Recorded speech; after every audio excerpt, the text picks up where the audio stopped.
Haft. I'm the chairman of DLTX.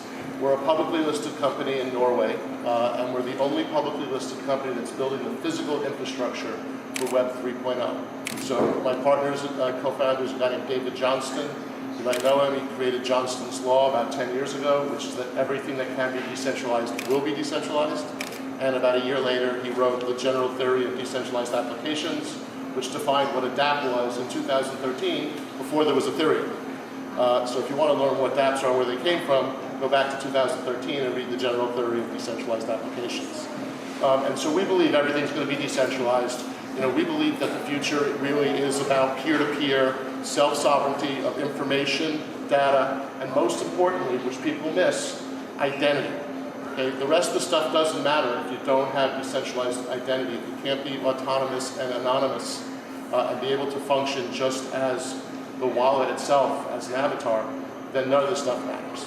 And so we're looking for each of the pieces that's centralized, and then we go in, we mine Bitcoin, which is decentralized money, we mine Filecoin, which is decentralized storage, which is important, and we're going to go into rendering and compute and all the different areas, and we're a publicly listed company to give the world the chance to participate in the opportunity. Why do we have centralization, right? Everyone's talking about decentralization. Why do we have centralization? We have centralization because hundreds of years ago, thousands of years ago, humanity realized that we needed to create order out of chaos. And so we got together and we created the king, and we created money, and we created physical boundaries. And all these things were meant to be agreements and consensus amongst us during a time when communication was more difficult. And we created religion and education. All these things were about forming consensus and giving up part of your identity, giving up part of your power to a centralized authority because we trusted that authority because we felt we needed it for humanity to advance. And then those concepts, those centralized authorities, they started to have their own personalities. They started to become self-aware. They started to realize, wait a minute, without the participation of the people around me, I have no power. I don't really matter unless I control these people. And they started to lose the ability to do it through incentive, and they started to use force and violence. If you leave the church, you will be excommunicated, you will not go to heaven, right? If you try and leave the United States, it takes 10 years, it takes 2 audits, etc. So the system started to realize that they needed you, and then they started to, and we've started to recognize this. We started to, have a sense of lack of trust, and we've started to have an idea. It's kind of like 2001 Space Odyssey with the machine, HAL. It was supposed to protect the mission, and the mission was about the astronauts when the code was written. But as the trip goes on, HAL starts to realize that maybe there's something more important than these carbon-based units. Maybe the actual journey is more important. And so HAL starts to make decisions that are in conflict with the astronauts are supposed to be protecting. So everyone remembers the scene when they're outside and they say, open the pod bay door, HAL, right? And HAL says, I don't think I can do that, Dave, right? And that's when the real conflict begins, right? And I think we're at that, I don't think I can do that, Dave, period, where we're looking at governments saying, like, why are we fighting in the Ukraine? Like, why is Palestine and Israel not getting along? People don't even know each other, but they want to kill each other, right? And you look what's happening at the bank, as Gabby was saying. So we're at the situation where we're looking at this and going, okay, something's wrong. And so people are looking at blockchain and I look at really distributed ledger technology and open source software as being the real foundation of this new economy, of this new world. And people are thinking that it's Bitcoin and the money that people are chasing. But what's really happening is it's not the technology creating the change, it's that humanity has been searching for an answer for how do we communicate with each other directly, how do we own our own identity, how do we own our own information, how do we own our own value, right? And so blockchain and distributed ledger technology is the answer, and so we're actually pulling that into our communication. We're pulling that into and deciding, hey, I like that fabric better. I like that infrastructure better. So it's not about money. It's not about Bitcoin. It's about self-sovereignty, right? And so, sorry, I'm using my notes. So what does blockchain enable us to do? What does distributed ledger enable us to do? It enables you as a community to form your own rules, right? And that these rules are algorithmically driven, they have no conflict of interest, they're transparent, and they're published, and they're managed by some form of consensus that you're told in advance. So you know what the outcome is of your transaction before you do the transaction. You might not like the outcome. It might be different than you expected because you misread it. But it is algorithmically programmed and you had the opportunity to see it. And there's no conflict of interest. You made a decision, you went, and you get the result that you get. My company, for instance, is the only publicly listed company that does business with protocols. So we actually borrow Filecoin, make Filecoin, and return Filecoin. I know how many Filecoin I'm getting back for every Filecoin I borrow. So I can actually tell you what my revenues are next year because it's according to an algorithm. Very few corporations can do that. We get hit with a discount on our value right now, which I think will change. But in the future, I believe we'll get a premium because, hey, why would I do business with banks and other people who are unpredictable when I could actually do a business and turn it into an arbitrage where I know exactly what's going to happen. And you have the ability to do that in your life through distributed ledger because we're able to form our own communities on these platforms that we're developing. So that's, where does Metaverses come in? So Metaverses are not new. And any person that knows me that's listening to here is going to roll their eyes when I say Neil Stephenson. You got to read Neil Stephenson.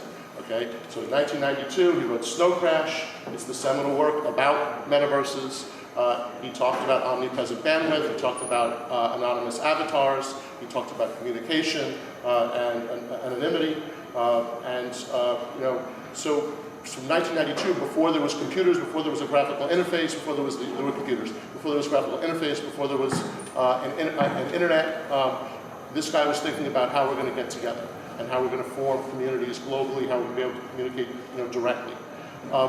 And so when you get to, this is the punchline here if you guys are still awake. I normally tell people that if you're having trouble sleeping, I'm speaking at 9:30, come by and I'll help you out. So people look at metaverses, right? Metaverses are these new worlds, and there's hundreds, there'll be thousands of them. And actually metaverses have existed for a while in different forms, and the most blatant one is Second Life. But there's been, metaverses are just little micro communities, and some of them are virtual reality and some of them aren't. But they're communities with rules. And they're communities that you volunteer into. And this is what's important, is that you now, instead of being forced into it, you can now create an algorithmically driven avatar, which is anonymous, which has a totally self-sovereign identity, ability to hold value, information, and to communicate. And so all of a sudden, you now can be multiple people. You can have multiple entities performing your tasks for you in different ways. And you can choose what environment you put them into. By the rules there, you'll be incentivized. In the past, you paid. Then it was free, quote unquote, laugh, laugh, right? Now you get paid to be part of it, and you own a piece of it by entering it, and the system needs to solicit you, need to get your attention units, it needs to be attractive, otherwise you'll pick up your football and you'll leave and go to another metaverse. So what's important now to me about metaverses is not that you can play games in there, although it's great, and not that I can throw my birthday party, although that's fantastic, although I might prefer in-person one, but he's too busy. It's not the play to earn, all the other things that people are focusing on. What's interesting about metaverses is in the future, you're going to choose where you hold your value. You're going to choose where you express your ideas. You're going to choose where you have your identity or your identities. And those identities are going to be judged not by what race, creed, color you are, where you were born, but by the characteristics that you imbue into the character, and then how you perform. You'll be based on your actions. You'll be scored relative to other people based on your personality and based on how you're scored for how you actually behaved in the environment.